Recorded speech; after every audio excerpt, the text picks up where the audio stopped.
and I'm the author of this book. I'm going to talk to you today about 5 things you should know about language learning abroad and kind of talk a little bit around about some of the themes that are in this book. Number 1, learning by osmosis is a myth. Now, there's this pervasive idea that in study abroad contexts, they're filled with these endless moments of linguistic and cultural learning, and that we can learn just by being there, like a type of osmosis.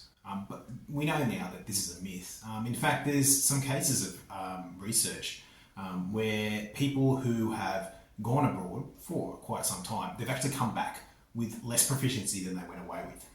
So in this book, I kind of tie this myth to the idea of immersion and the way we kind of think about it in research, and show how it kind of limits our thinking about language learning in study abroad contexts as they appear today. Number 2, individual differences matter. Now, one of the big things to come out of study abroad language learning research over the past several decades has really been that individual differences are much more predominant than any kind of generalizations we can draw about what happens abroad. Now, we know there's a huge variety of individual contextual factors which can affect language development, including things like gender, ethnicity or race, language background, the design of the program, the type of accommodation people stay in, the time spent in the country, the presence of co-nationals, our local mobility, like how easy it is to get around the actual place we live in. So the book, therefore, looks at the experiences of 5 different students who travelled to 5 different countries: Brazil, Canada, Germany, Hungary, and the US. And I look at the factors which most significantly affected their language learning, with the real focus on the particularity of their cases. Number 3, social networks are key. Now, one factor that we do know that is somewhat determinant of kind of the language learning outcomes or success during study abroad is social networks.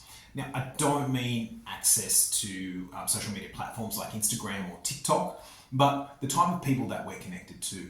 So if there are a lot of people we regularly communicate with who speak a certain language, especially if we meet them across different contexts and they have regular kind of intense connections with them, then the chances of our language learning being successful increase substantially.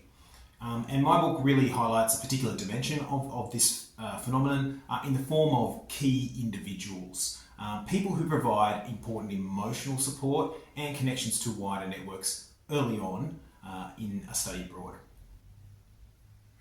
Number 4, interventions are vital. Now, study abroad is often promoted as an adventure or a type of tourism or a site of personal fulfillment.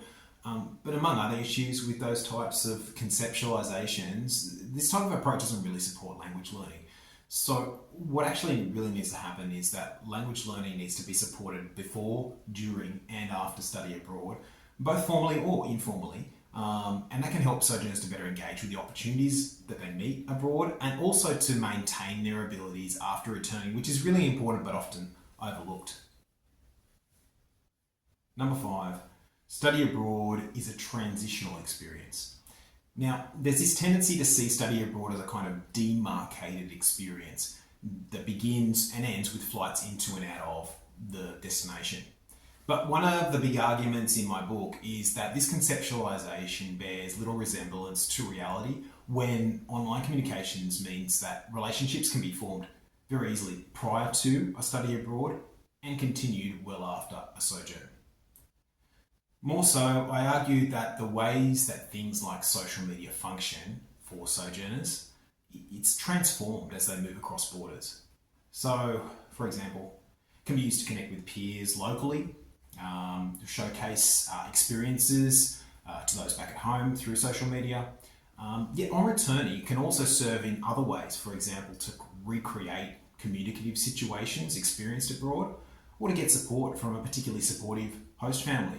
Maybe they're offering something that's not available back at home. The important thing, though, is not to see digital technologies as something which stops people engaging with other people while they're abroad, or simply as like a tool for language learning.